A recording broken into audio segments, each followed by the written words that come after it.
Olha só, queridos irmãos, nessa manhã eu quero convidar você para você abrir a sua Bíblia em Atos capítulo 1, nós vamos ler o verso 8. Atos capítulo 1, o verso 8 é um texto muito conhecido, já apareceu aí na mídia, né? E os irmãos podem ler junto comigo, vamos ler juntos esse versículo? Mas vocês receberão poder ao descer sobre vocês o Espírito Santo, e serão minhas testemunhas, tanto em Jerusalém, como em toda a Judéia e Samaria, e até os confins da terra. Amém, irmãos? No mês de março, irmãos, nós, batistas, nós celebramos o mês de missões mundiais. Como os irmãos já viram, né, a campanha aqui, né, e a campanha desse ano de missões mundiais é no poder do Espírito Santo. Vamos, está escrito aqui, a cola está aqui, ó, no poder do Espírito Santo, vamos completar a missão. E eu quero aproveitar essa oportunidade para nessa manhã refletir, irmãos, um pouquinho com os irmãos sobre a relação. Qual deve ser a relação entre a igreja local e a obra de missões? Qual deve ser essa relação nas nossas vidas e na vida da igreja? O chamado que a igreja local tem para se envolver com a obra missionária que é translocal. A igreja local se preocupando com o testemunho não só no nosso quintal, mas além de nós. Qual é esse chamado que a palavra de Deus e Jesus Cristo nos faz? A pergunta, irmãos, é a seguinte: a nossa responsabilidade de pescar homens é apenas local? Ou ela vai além? A nossa preocupação de trazermos pessoas, pescarmos homens é trazermos pessoas para Jesus, trazermos pessoas para o Evangelho. Numa igreja local como a nossa e como milhares de outras igrejas, essa preocupação e essa responsabilidade é apenas aqui, dos nossos contatos imediatos do terceiro grau, né? Aqui dos nossos contatos, nos nossos relacionamentos, no nosso local, no nosso quintal, na igreja, no nosso horizonte imediato, ou essa responsabilidade tem que transcender fronteiras e tem que incluir outros territórios e outros lugares? Parece claro, e os irmãos sabem a resposta, na verdade, a essa pergunta, que conforme a grande comissão no Evangelho de Mateus, e conforme o texto que nós lemos aqui em Atos 1:8, vou pedir para colocar o texto aí, Atos 1:8, o chamado de Jesus para a igreja local, para o testemunho dessa igreja local, esse chamado é um chamado muito mais abrangente. A igreja de Jerusalém, aqui, eles estavam aqui agora em Jerusalém. A igreja de Jerusalém tem que pensar muito além de Jerusalém, amém, irmãos?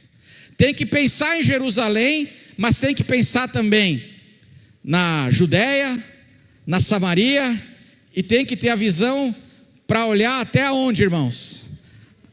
Até os confins da terra. O nosso horizonte tem que ser o horizonte missionário da igreja. O horizonte evangelístico da igreja, ele tem que ser um horizonte muito abrangente, muito ampliado. E como é que a gente cumpre com essa missão? É através da obra de missões. A missão, para a gente atender a esse desejo e esse chamado de Jesus, que Jesus faz aqui, Jesus faz em Mateus, faz no Evangelho de Marcos, o Novo Testamento faz esse desafio para a igreja. A gente faz através do nosso compromisso, apoio com a obra de missões. O dom de línguas, no dia do Pentecostes, confirma este chamado de Cristo para a igreja local. Logo depois dessa comissão e dessa palavra de Jesus, Jesus ascendeu aos céus, e 10 dias depois veio o dia de Pentecostes. E no dia de Pentecostes a igreja então recebeu o poder. Recebereis poder ao descer sobre vós o Espírito Santo. Receberam o poder e começaram a testemunhar de Cristo e do Evangelho. E aí, nesse dia, teve o dom de línguas. Vocês lembram, irmãos? E é muito curioso, vamos ler lá Atos 2:11, é o final do relatório do dom de línguas. Atos 2:11, eu vou pedir para colocar aí, aparece na tela, Atos 2:11, diz assim: tanto judeus como prosélitos, cretenses e árabes. E aí vem a pergunta das pessoas que estavam vindo à igreja ali, que era mais ou menos 120 pessoas, tamanho da nossa, irmãos, olha, mais ou menos 120 pessoas, e eles cheios do poder de Deus, falando em línguas. Vem a pergunta: como os ouvimos falar sobre as grandezas de Deus em nossas próprias línguas? Então o dom de línguas não é o dom que a gente vê hoje nas igrejas hoje, que é aquela língua estranha, né, que o pessoal fala. Não, o dom de línguas no dia do Pentecostes, em Atos, foi um dom de idiomas. O dom de línguas não é língua estranha, é língua humana, é idioma. Lucas cita aqui em Atos 2, 17 nacionalidades. Você prestou atenção, irmão? 17 nacionalidades. E aí o Espírito Santo vem e capacita a sua igreja, a IB, mais ou menos 120 pessoas, capacita essas pessoas, homens, mulheres, jovens, idosos, todos eles falando as grandezas de Deus na língua das pessoas. Isso é um sinal, revela esse desejo de Jesus, que a obra missionária da igreja e a obra do testemunho, ser-me-eis testemunhas da igreja local, transcenda o nosso horizonte imediato e alcance até os confins da terra. E o dom de línguas no Pentecostes reafirma isso.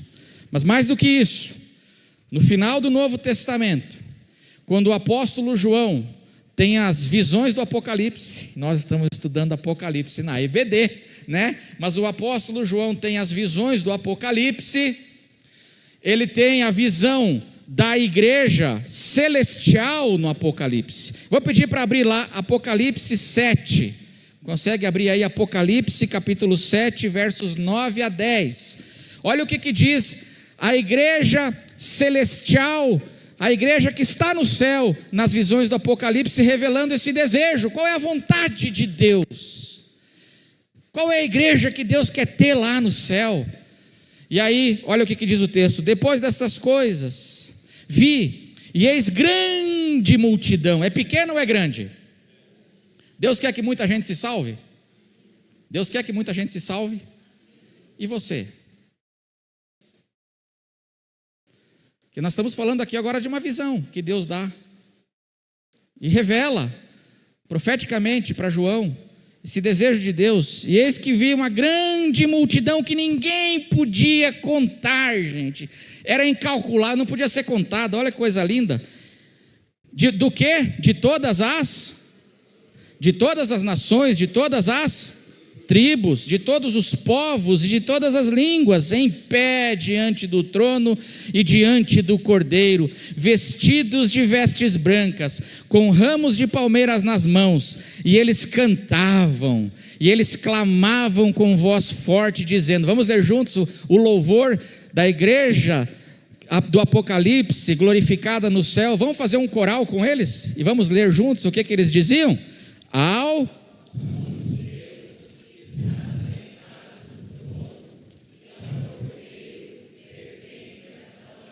Esse é o louvor. E eu acho lindo, que me parece que o desejo de Deus é que as pessoas no mundo inteiro cantem esse louvor, amém? De coração nos seus lábios. essa igreja, esse é o desejo de Deus.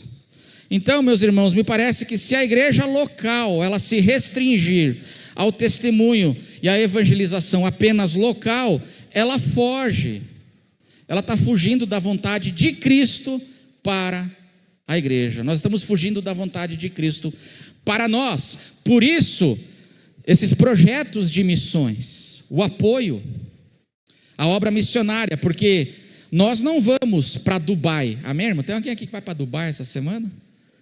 Não, até para a gente orar pela pessoa, né? E falar assim, traz uns negócios para nós lá de Dubai. Nós não vamos para Dubai.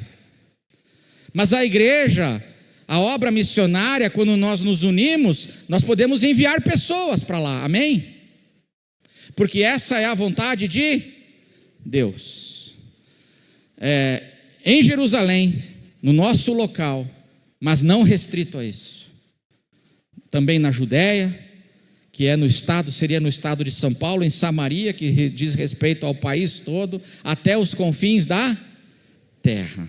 Essa é a vontade de Deus. Nós vemos esse princípio aqui na igreja de Jerusalém, aqui em Atos, como é que isso acontece, porque essa igreja de Jerusalém, aqui que está em Jerusalém, ela é cheia do Espírito Santo. E aí, meus irmãos, essa igreja cheia do Espírito Santo estava arrebentando, no bom sentido, é claro. Que hoje tem igreja que está arrebentando no mau sentido, né, irmãos? Mas aqui a igreja de Jerusalém, ela estava sendo uma bênção, a igreja de Jerusalém, cheia do Espírito Santo. Diz Lucas, o autor do livro, cheio do Espírito Santo, estava crescendo. Só no dia do Pentecostes, 3.000 novos membros. Já pensou? A classe de novos membros. A nossa última tinha quanto? Tinha quantos irmãos? Aí os irmãos tinham 9 irmãos na nossa última classe. Já pensou ter 3.000 na classe? Haja classe, amém, irmãos? Haja sala. Eles estavam crescendo em número, pescando milhares de homens para Jesus. Eles tinham muito amor, cheios do Espírito Santo, eles cuidavam uns dos outros, das necessidades uns dos outros, eles se edificavam, tinha milagres, tinha orações, tinha sinais, cheios de ânimo, eles louvavam e cantavam de coração ao Senhor. A igreja cheia do Espírito, ela louvava a Deus, ela se reunia de casa em casa, ela se reunia no templo, uma igreja que era uma grande bênção.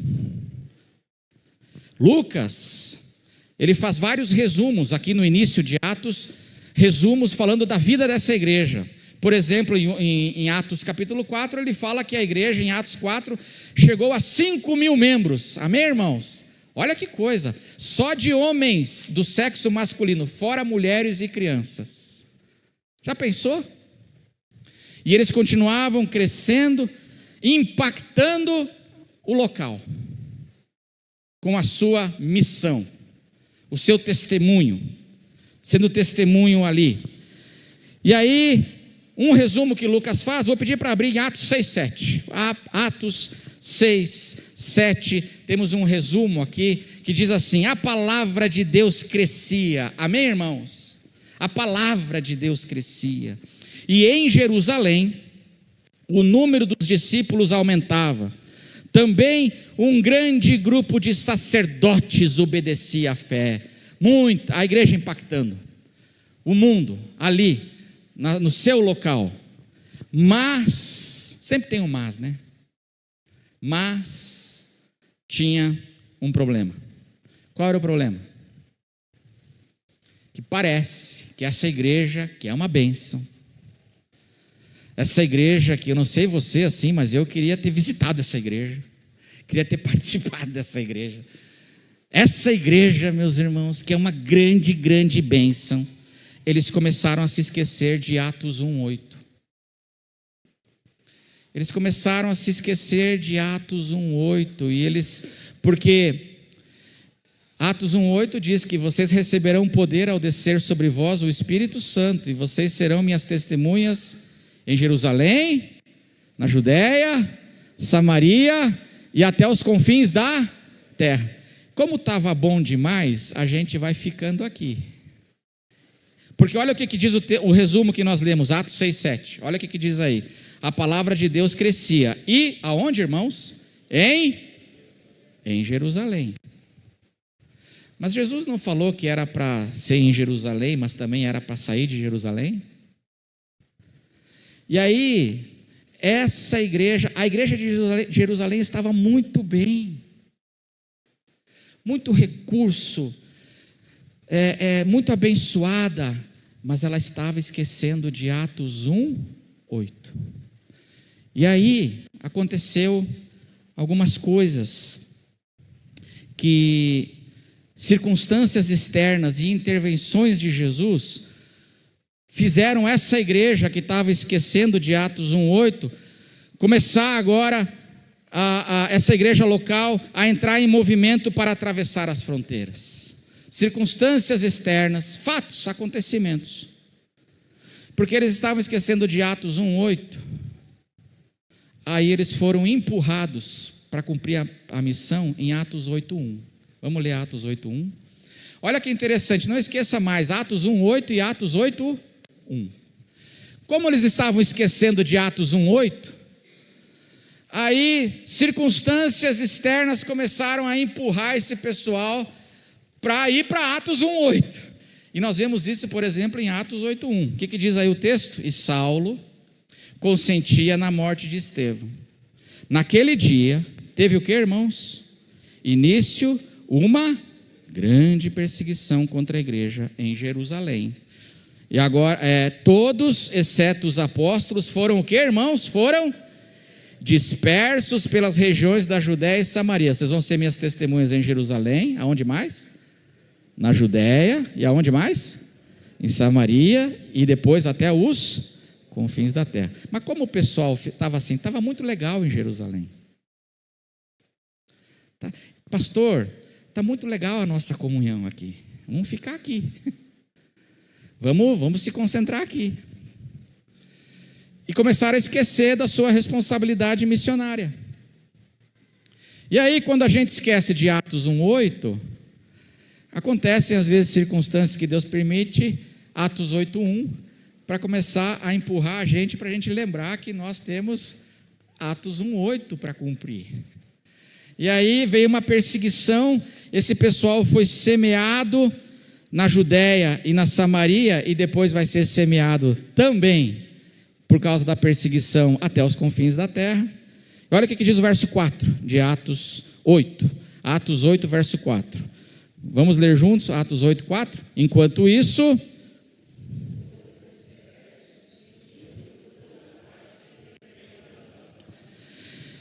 circunstâncias externas fizeram a igreja, semearam a igreja teve que se espalhar para ir cumprindo com aquele desejo de Jesus. Não creio que foi Deus que mandou a perseguição. A perseguição veio por inveja e pela maldade dos homens. Mas Deus transforma o mal em bem. Amém, irmãos? E quando uma crise vem sobre as nossas vidas, nas mãos de Deus, essa crise pode virar bênção. Bênção. E a crise aqui, a circunstância externa, virou bênção, porque espalhou a igreja agora por outras regiões. Mas mais do que isso, teve intervenções de Jesus, diretas de Jesus, para fazer essa igreja, que está acomodada em Jerusalém, e que está tudo muito gostoso em Jerusalém, essa igreja agora a se pôr em movimento e olhar para a sua responsabilidade de testemunhar para além do seu próprio quintal. Intervenções de Jesus. Na sequência aqui de Atos, nós temos a conversão dos samaritanos. O pessoal agora já não é mais judeu puro, é samaritano. A igreja começa a atravessar fronteiras. Os samaritanos se convertem, e aí uma coisa muito importante, tem o Pentecoste samaritano. Muito importante isso. Aqui no capítulo 8, nós temos a conversão, olha só, a igreja atravessando fronteiras agora, empurrada pela crise, e empurrada agora por intervenções de Jesus diretas. Nós temos a conversão do eunuco etíope, na sequência, um estrangeiro,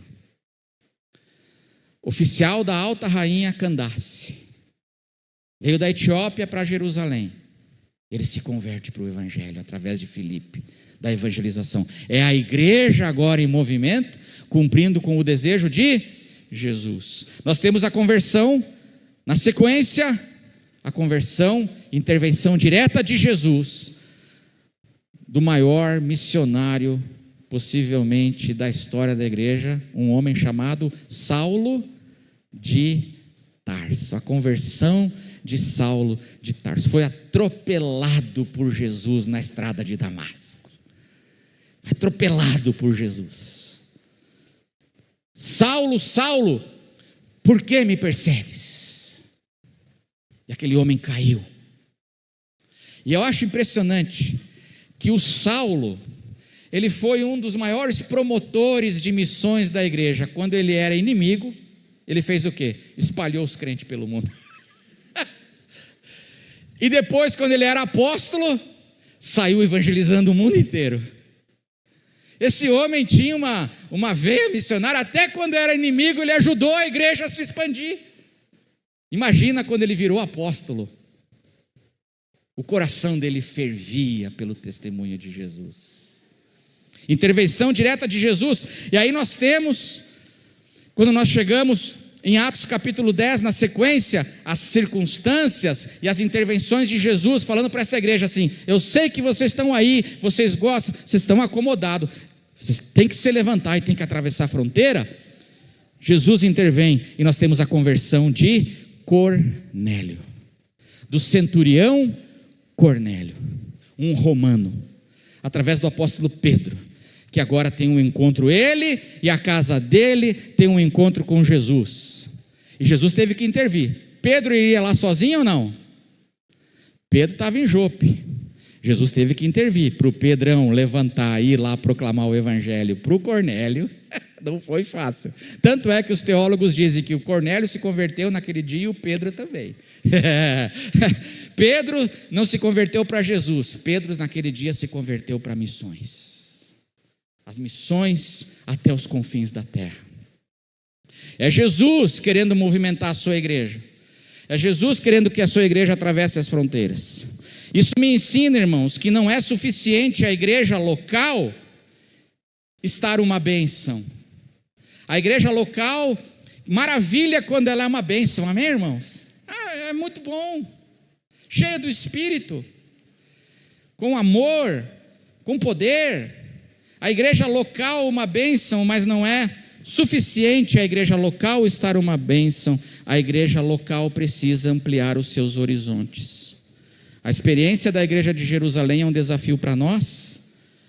Nós temos que cuidar para a gente não ficar restringido só ao nosso local, mas nós temos que ter visão para entender que o chamado da igreja local é em Jerusalém, mas é também na Judéia, Samaria e até os confins da terra.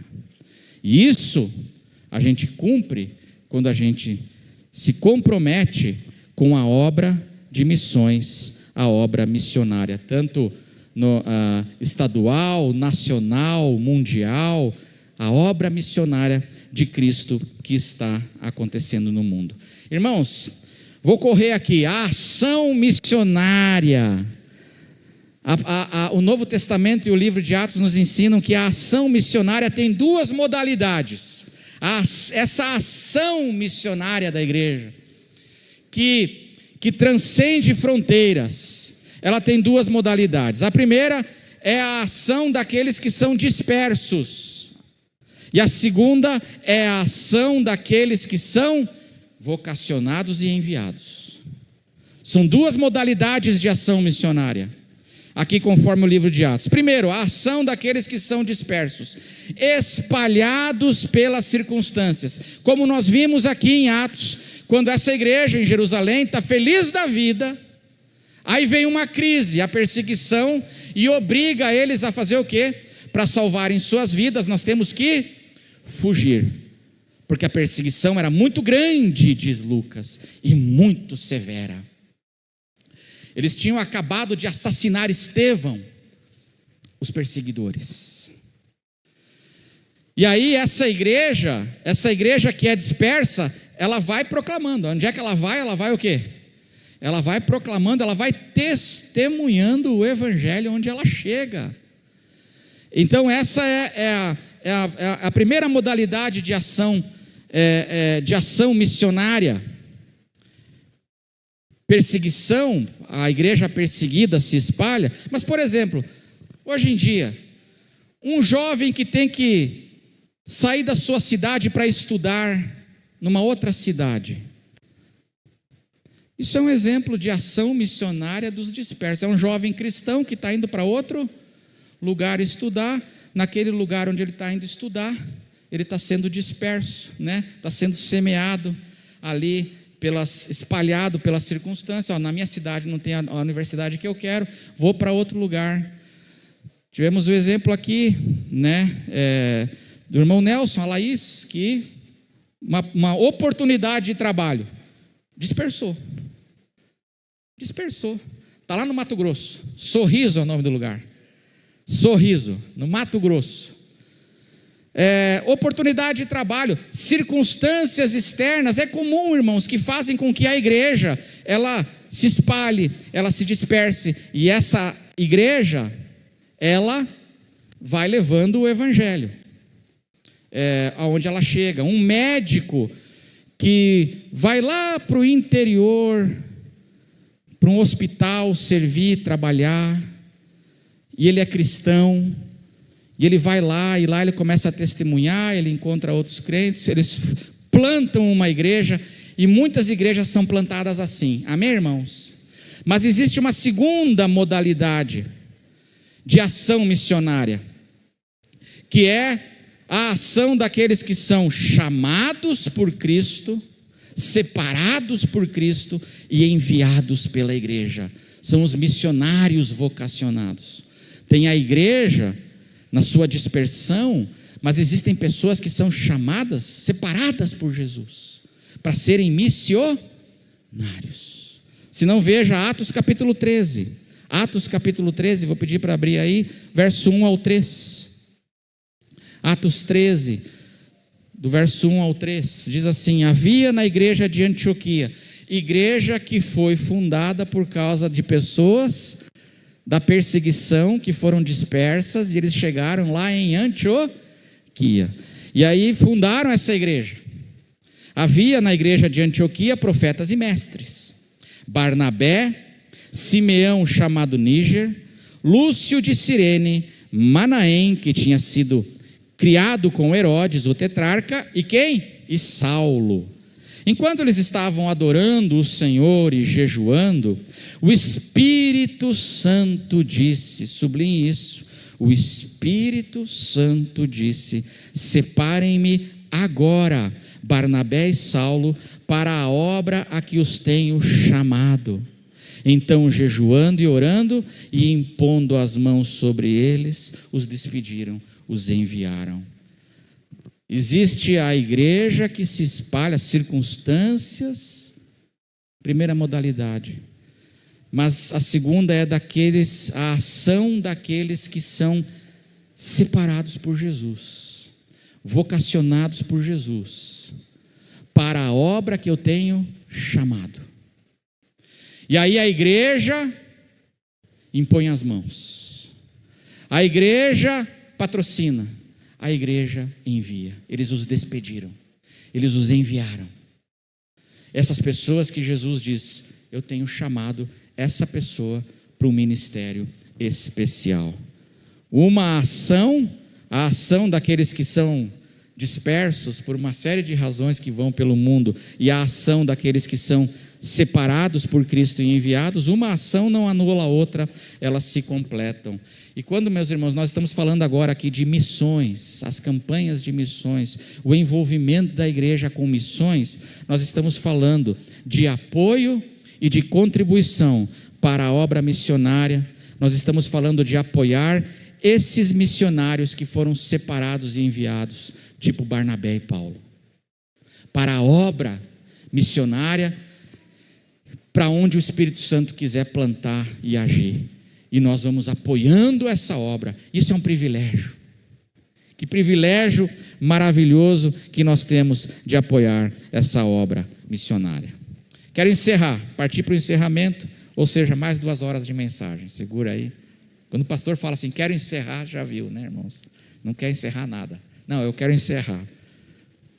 Uma das maiores barreiras para a igreja se envolver com a obra missionária, meus irmãos, é a preocupação com as nossas necessidades locais. Amém?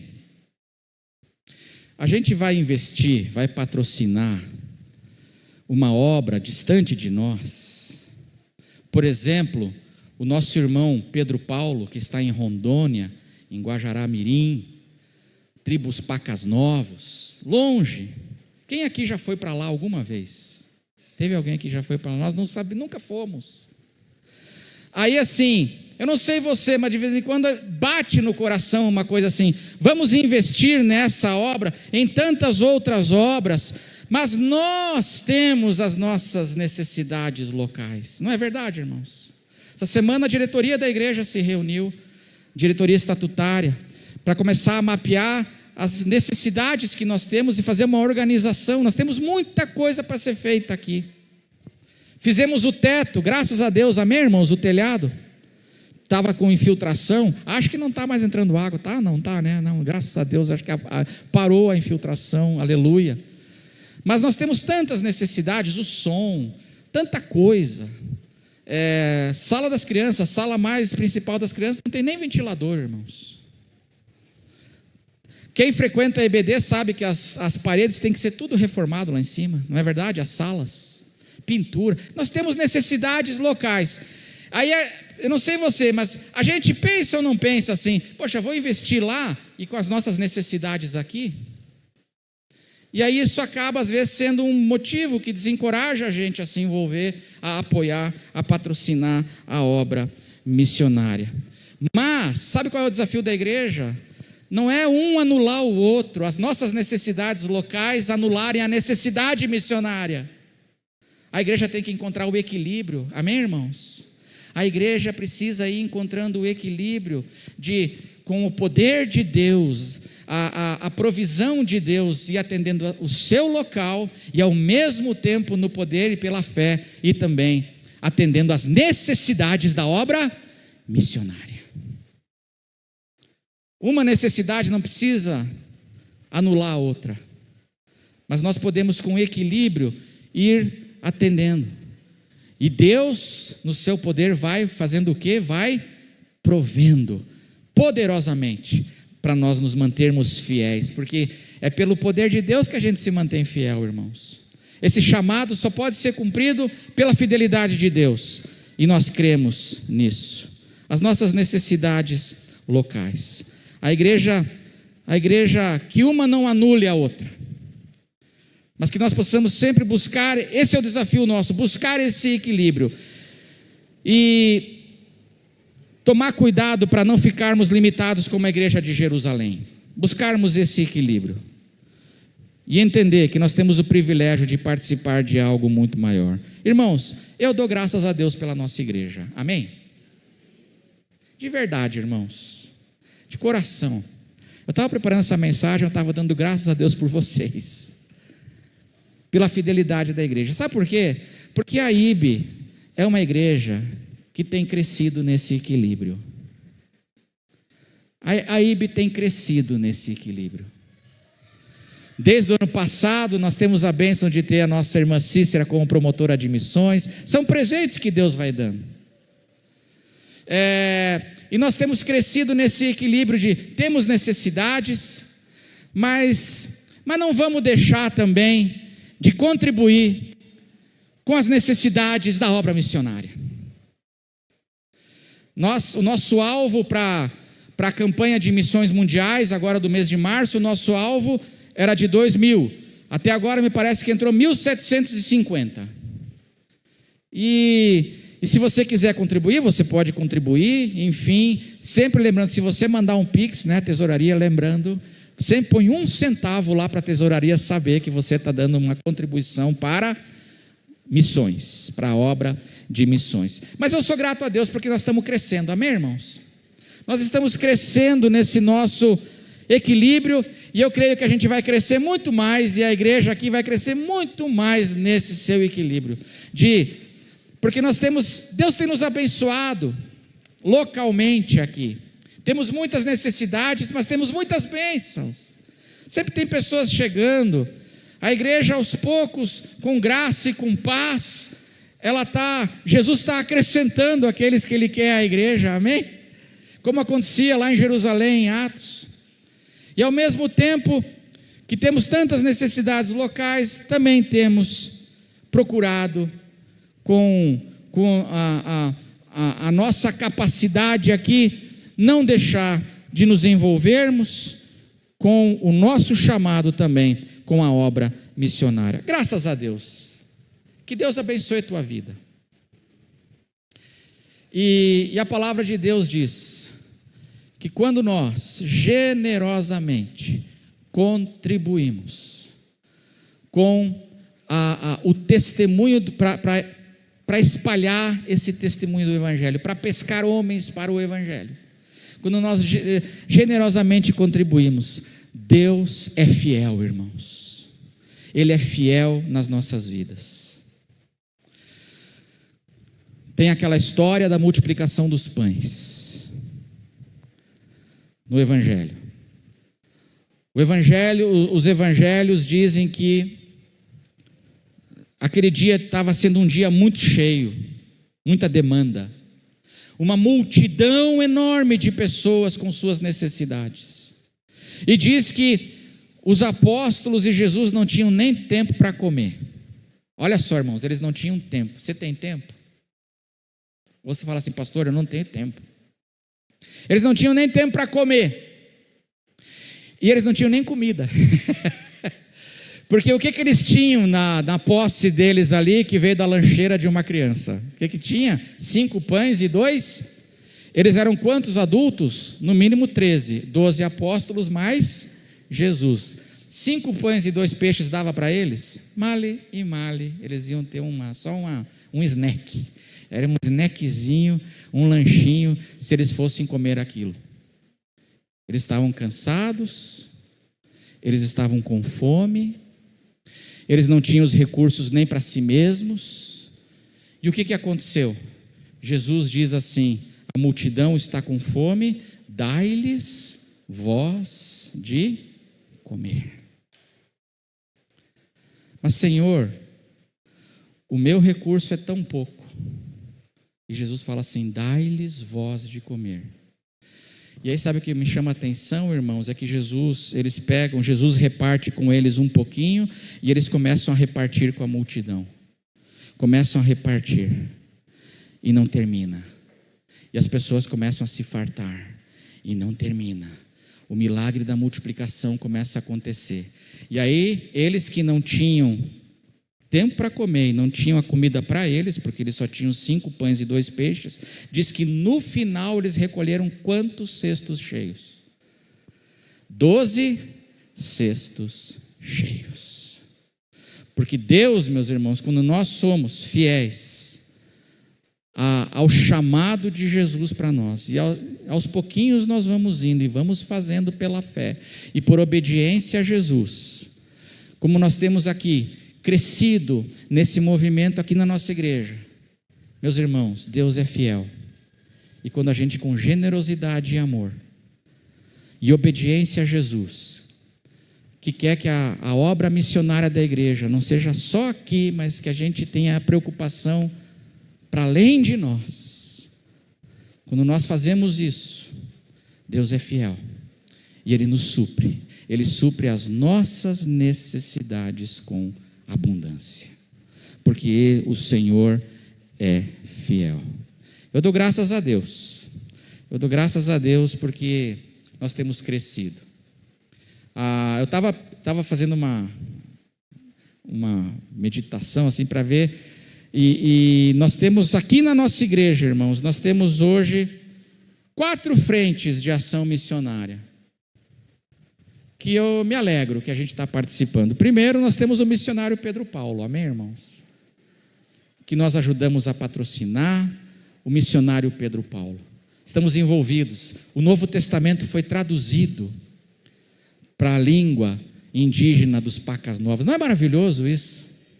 Irmãos, o Novo Testamento foi traduzido. Você consegue imaginar? Irmãos, isso aí foram mais de 30 anos de trabalho para o Novo Testamento agora estar traduzido na língua Pacas Novos. E sabe o que me deixa assim feliz? Eu tenho assim uma alegria no coração, é que nós participamos disso com a nossa contribuição. E hoje o Novo Testamento está numa língua, e a igreja do Apocalipse está mais perto de se cumprir, amém? De todas as línguas, tribos. E eu fico pensando assim, os Pacas Novos estão lá. Os Pacas Novos estão lá. Na visão da igreja celestial do Apocalipse tem Paca Novo lá, tem Paca Novo, não sei como é que pronuncia isso, Paca Novo, Paca, tem lá. E estão lá por quê? Sabe por quê, irmão? Porque nós que somos uma igreja pequena, que temos 5 pão e 2 peixes, mas nós estamos patrocinando, ajudando. Você consegue entender que é um privilégio e a gente vai participando de algo que é muito maior do que nós. E quando a gente se empenha, a gente vai, que coisa linda.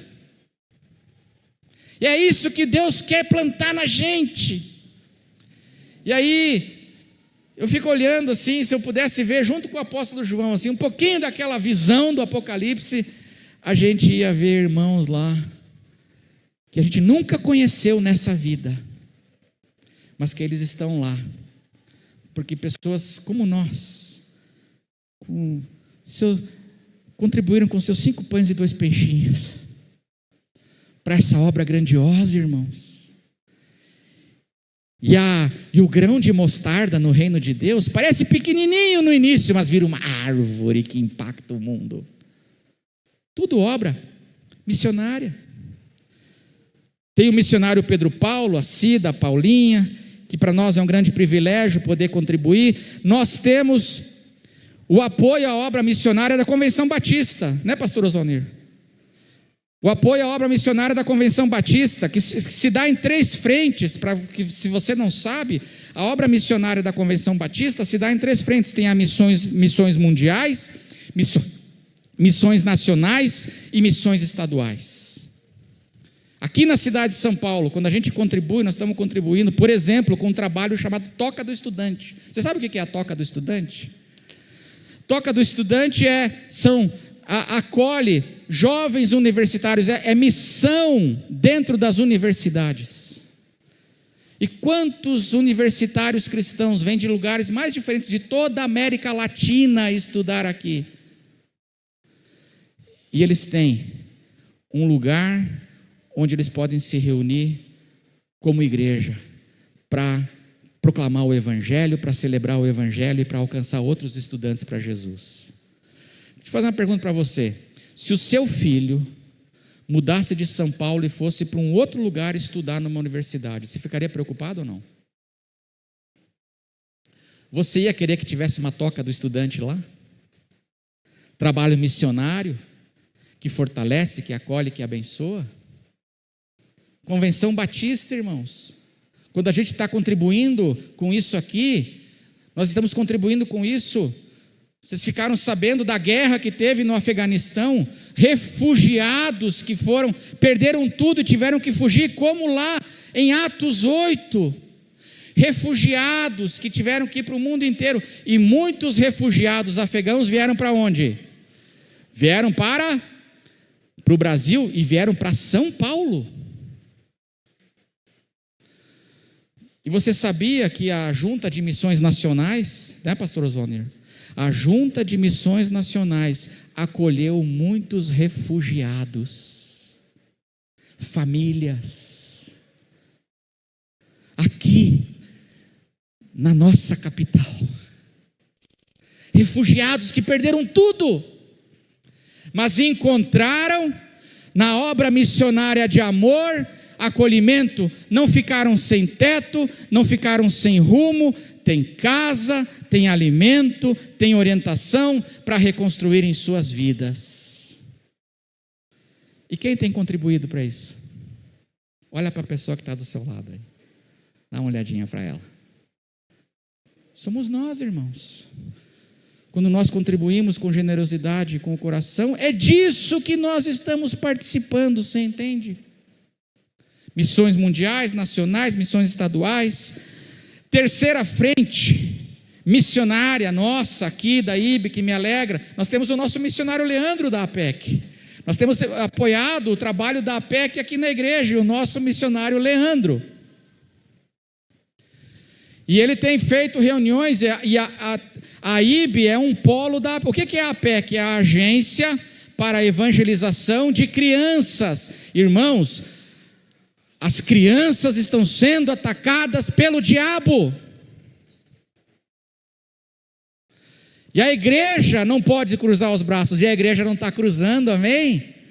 Porque existe trabalho missionário para as crianças, para alcançar as crianças, para abençoar as crianças, para proteger as crianças.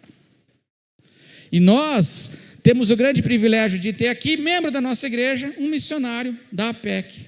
E a nossa igreja é um polo na zona noroeste da capital. Você sabia que a nossa igreja tem abençoado dezenas de igrejas? É a gente saindo do nosso quintal. Através dessa obra missionária da APEC e do Leandro, nós temos abençoado dezenas de igrejas aqui na região, irmãos. Porque através desse trabalho, professores estão sendo treinados, crianças estão sendo abençoadas. E finalmente, nós estamos participando, e me deixa muito feliz, o apoio na preparação teológica do nosso vocacionado Washington. Amém, Washington? Nós, como igreja, temos esse privilégio de apoiar a preparação missionária de alguém que o Espírito Santo falou assim: separai-me o Washington para a obra que eu tenho chamado. E aí nós, como igreja, hoje estamos ajudando, apoiando o estudo teológico dele. E que bênção que isso é. Porque um dia, meus irmãos, sabe por que eu estudei, fiz seminário?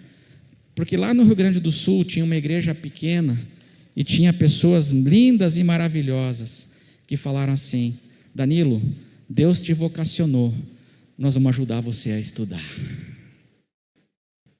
Vocês aqui, eu estou aqui pregando hoje porque há muitos anos atrás teve gente como você que disse: pastor, vai estudar, a gente está junto com você, nós vamos te abençoar. A igreja, pessoas queridas, isso é a obra missionária. Isso é a obra missionária. Eu queria deixar essa palavra no nosso coração. Eu sei que passou um pouquinho o tempo, mas irmãos, a obra missionária é sonho, é desejo de Jesus. Amém? Quero chamar os irmãos do louvor para virem aqui. Vamos completar a missão. Amém, irmãos? Vamos completar a missão. Nós vamos ter ainda, a irmã Cícera está no hospital junto com o Tony, né? Não pode estar aqui. Nós vamos ter ainda um sanduíche missionário, amém, irmãos? Para missões mundiais. Nós vamos avisar quando vai ser. Se você quer contribuir para missões, se você não contribuiu ainda, você fala assim: pastor, hoje eu quero contribuir, Deus colocou no meu coração, eu quero participar disso. Você pode contribuir e faz isso com alegria, sabendo que estamos participando de coisas maravilhosas, irmãos, quando nós apoiamos a obra missionária. Vamos ficar em pé, vamos orar e depois nós vamos encerrar louvando o Cordeiro, que é digno do nosso louvor.